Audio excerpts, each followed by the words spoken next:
मुश्किल नहीं है दुनिया में कुछ, तू जरा हिम्मत तो कर, ख्वाब बदलेंगे हकीकत में, तू जरा कोशिश तो कर। दोस्तों, एप्पल कंपनी के फाउंडर स्टीव जॉब्स को अमेरिकन बिजनेस मैग्नेट कहा जाता था। यानी अगर वो मिट्टी में भी हाथ डालते थे तो उसे सोना बनाने की काबिलियत रखते थे। यहाँ तक कि उन्हें अपनी ही कंपनी एप्पल से निकाल दिया गया था। तब पता है उन्होंने क्या किया? कुछ ही समय में उन्होंने 2 सक्सेसफुल कंपनियां बना दी। लेकिन एप्पल का बिजनेस रैपिडली कम होने लगा। तभी कंपनी के बोर्ड ऑफ डायरेक्टर ने फैसला किया स्टीव जॉब्स की नई कंपनी को खरीदकर उन्हें पूरे सम्मान के साथ अल्टीमेटली एप्पल में लाया जाए। और वो आए। अपने पर्सनल लाइफ में स्टीव जॉब इतने पॉजिटिव रहा करते थे कि उन्होंने कैंसर की एक ऐसी बीमारी को मात दे दिया जिसका कोई इलाज तक नहीं था। और दोस्तों, साल 2005 जब स्टीव जॉब्स को स्टैनफोर्ड यूनिवर्सिटी के कन्वर्सेशन सेरेमनी में चीफ गेस्ट के रूप में बुलाया गया, तब उन्होंने अपने जीवन के सभी उतार चढ़ाव का निचोड़ 15 मिनट में 3 कहानियों के माध्यम से बताया। और इस स्पीच में लाखों नहीं बल्कि करोड़ों लोगों के जीवन को बदल कर रख दिया। और यहाँ तक कि इंडिया के सबसे बड़े मोटिवेशन संदीप माहेश्वरी ने भी अपील किया था कि अगर आपने स्टीव जॉब्स की स्पीच नहीं सुनी तो जाकर सुनिए। लेकिन पता है दिक्कत क्या है? स्टीव जॉब्स की वो स्पीच इंग्लिश में है और हिंदुस्तान की मातृभाषा हिंदी है। और हम में से कई लोग को ये स्पीच समझने में काफ़ी दिक्कत होती है। और आज मैं स्टीव जॉब्स की इस स्पीच को हिंदी में अनुवाद करूंगा, जिसमें शब्द तो सारे स्टीव जॉब्स के रहेंगे लेकिन आवाज़ मेरी रहेगी। तो उन्होंने कहा कि मैं आज एक सच बताना चाहता हूँ। मैं कभी किसी कॉलेज से पास नहीं हूँ और आज पहली बार किसी कॉलेज ग्रेजुएशन समारोह के इतने समीप पहुँचा हूँ।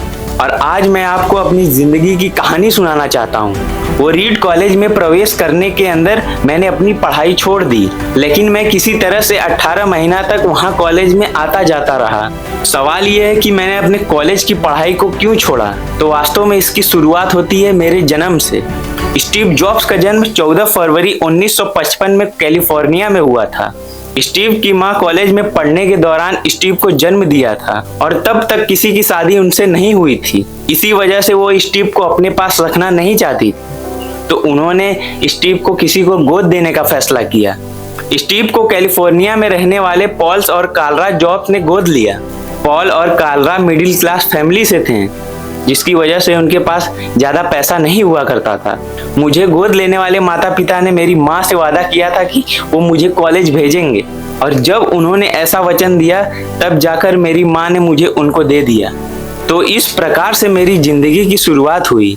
और 17 वर्ष बाद मैं कॉलेज गया। जो उन्होंने वादा किया था उस वादे को उन्होंने पूरा किया। और 17 वर्ष बाद मैं कॉलेज गया। जो वादा उन्होंने मेरी माँ से किया था वो उन्होंने पूरा किया। गलती से मैं स्टैनफोर्ड जैसे महंगे कॉलेज के लिए चुन लिया गया। अब मेरी वर्किंग क्लास माता पिता की सारी जमा पूंजी मेरी पढ़ाई में खर्च होने लगी। 6 महीने बाद मुझे इस पढ़ाई का महत्व कुछ दिखाई नहीं दिया। मुझे कोई आइडिया नहीं रहा कि मैं अपने जिंदगी में क्या करना चाहता हूँ, और कोई आइडिया नहीं था कि ये कॉलेज आखिर मुझे किस तरह से मेरी जिंदगी बनाने में मदद करे। इस जगह पे, इस कॉलेज में मैं अपने माता पिता की जीवन भर की पूरी पूंजी खर्च करता जा रहा था। इसलिए मैंने कॉलेज ड्रॉप आउट करने का निर्णय लिया और विचार किया कि लेट्स सी, जो होगा अच्छा ही होगा। जब मैं बीते हुए समय को देखता हूँ तो मुझे लगता है कि ये मेरी जिंदगी का सबसे अच्छा निर्णय था। ऐसा इसलिए जिससे ही मैंने कॉलेज ड्रॉप आउट किया। तो मुझे जिन क्लासों में इंटरेस्ट नहीं था तो मैंने उन्हें छोड़ दिया, तो मैं अपनी ही इंटरेस्ट का क्लास करने लगा। ये सब कुछ वाकई में आसान नहीं था। मेरे पास रहने के लिए कमरा नहीं था, इसलिए मुझे दोस्तों के कमरे में जमीन पे सोना पड़ता था। मैं कोक की बोतल को बेचकर उस पैसे से खाना खाता था। मैं हर रविवार रात को 7 मिनट चलकर एक मंदिर जाता था, जिससे कि सप्ताह में एक दिन मैं पेट भर के खाना तो खा सकूं। मैंने निर्णय लिया कि मैं कैलीग्राफी की क्लास करूंगा और उसे बहुत अच्छी तरीके से सीखूंगा। मैंने सेरिफ और सैंस सेरिफ टाइप पेसेस के बारे में बहुत अच्छे से सीखा। तो उस समय जब मैं ये सारी चीजें कर रहा था, ऐसा कोई विचार मेरे मन में नहीं था कि आखिर मैं इस चीजों का प्रयोग कैसे करूंगा।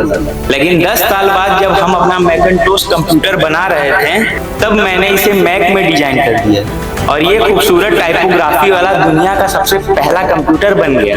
अगर मैंने कॉलेज में केवल कैलीग्राफी में प्रवेश नहीं लिया होता तो मैक में कभी मल्टीपल टाइप फेजेस या स्पेस फॉन्ट नहीं होते, क्योंकि विंडो ने मैक की ही कॉपी की थी। तो कभी पर्सनल कंप्यूटर में ये होता ही नहीं। और अगर मैंने कभी ड्रॉप आउट ही नहीं किया होता तो मैं टेलीग्राफी की वो क्लास ही नहीं कर पाता। और पर्सनल कंप्यूटर में जो फ्रंट होते हैं वो कभी होते ही नहीं। बेशक जब मैं कॉलेज में था तो भविष्य को देखकर इन डॉट्स को कनेक्ट करना असंभव था, लेकिन 10 साल बाद जब मैं बीते हुए समय को देखता हूँ तो बिल्कुल स्पष्ट नजर आता है।